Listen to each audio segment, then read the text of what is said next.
हमने पहली तरावी का सिलसिला शुरू किया।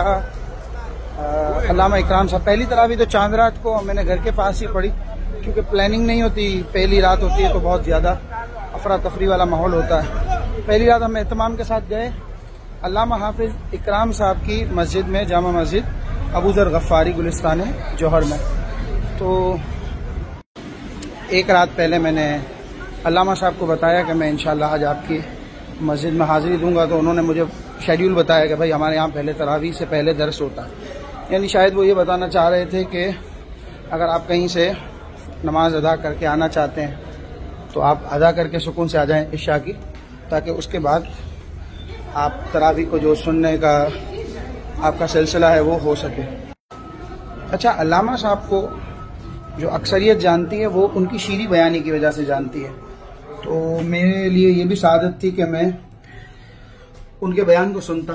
तो मैंने एहतमाम के साथ 8:30 पर जमात थी और अल्हम्दुलिल्लाह जैसे हय्या अलस सलाह हय्या अल फलाह इकामत में अदा की जा रही थी तो मैं खैर से अल्हम्दुलिल्लाह उनकी मस्जिद में पहुंच गया। नमाज बाजमात अदा हुई और फिर उसके बाद मैंने नज़र बचाकर बैठा ताकि जो है वो कोई तकल्लुफ ना करना पड़े और नमाजियों को भी मेरी वजह से दुश्वारी ना हो। और फिर अल्हम्दुलिल्लाह जब मैं उनके बयान में बैठा, यानी तरावी से पहले जो बयान का सिलसिला था, तो नजर भर कर लोग उन्हें देख रहे थे और बड़े तवज्जो के साथ उनका बयान सुन रहे थे। कहते हैं भाई यहाँ मेरा दिल ये करता है कि मैं लोगों के लिए जो है वो इफ्तार में और सहरी में शिद्दत और उनकी बयानी का इंतजार करूं। तो कुरान तो हमें ये कह रहा है कि हमने वहां खर्च करना है जहां लोगों की जरूरत है।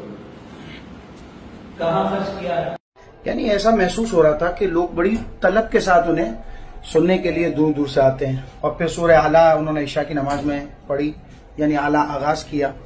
और फिर उसके बाद आज के दिन की इंतखाब की वजह एक ये भी थी कि आज सूरह बकरा की आखिरी रुकू का तिलावत होनी थी। तो मैं बड़ा शाइक था इस हवाले से कि मैं इनकी सूरह बकरा की आखिरी रुकू को इनकी आवाज में सुनूंगा।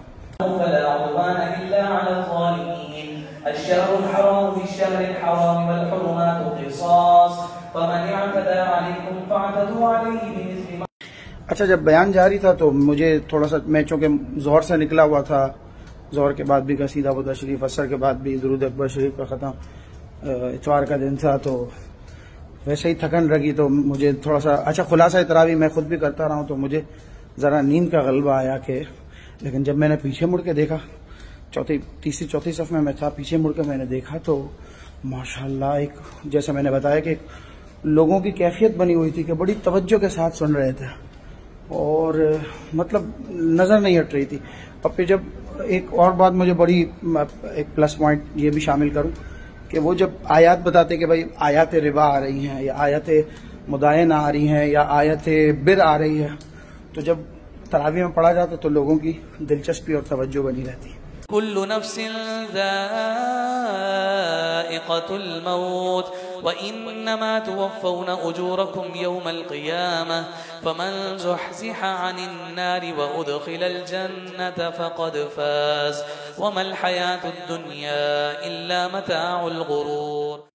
जितने नफीस अल्लामा साहब खुद हैं, उतनी ही ज्यादा नफीस उनकी आवाज़ और फिर अंदाज़े तिलावत है। माशाअल्लाह सुम्मा माशाअल्लाह। और फिर इंतहाई गिरफ्त के साथ उन्होंने तिलावत को एक ही ले में जारी रखा और सामे को लुकमे तक का भी मौका ना मिला माशाअल्लाह। और उतनी तवज्जो के साथ लोग सुनते रहे। अदायगी और तलफ़्फ़ुज़ पर बहुत ज़्यादा तवज्जो थी। और फिर उसके बाद जो सिलसिला मुकम्मल हुआ तो इनके साथ गुफ्तगू करने का भी मौका मिला, इनके दफ्तर में जाने का मौका मिला। तो बहुत सी और बातें मेरी नॉलेज में आई कि ख़वातीन की भी एक तादाद है जो माशाअल्लाह इस दरस तरावी और तरावी की तिलावत में मौजूद है और इससे इस्तिफ़ादा कर रही है।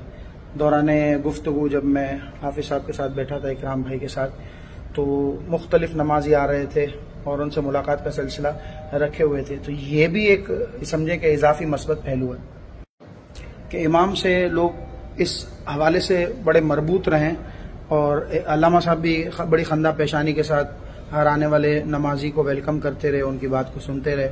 और ये एक मौसर जरिया होता है दीन की तबलीग का कि जो उलमा कराम, जो आइम्मा कराम है ख़ास तौर से, बिलखुसूस इनकी तरफ से होता है और ऐसा ही इमाम को होना चाहिए। ये मैंने इनसे पूछा भी कि आप दौरान तरावी यानी रमज़ान के दिनों में कोई और मसरूफियत नहीं रखते, तो कहा पहले रखता था और अब इन सिलसिलों की वजह से मौकूफ़ किया। तो मुझे ये बात बड़ी अच्छी लगी क्योंकि मैं भी इस दौर से गुजर चुका हूँ एक अरसे तक अल्हम्दुलिल्लाह।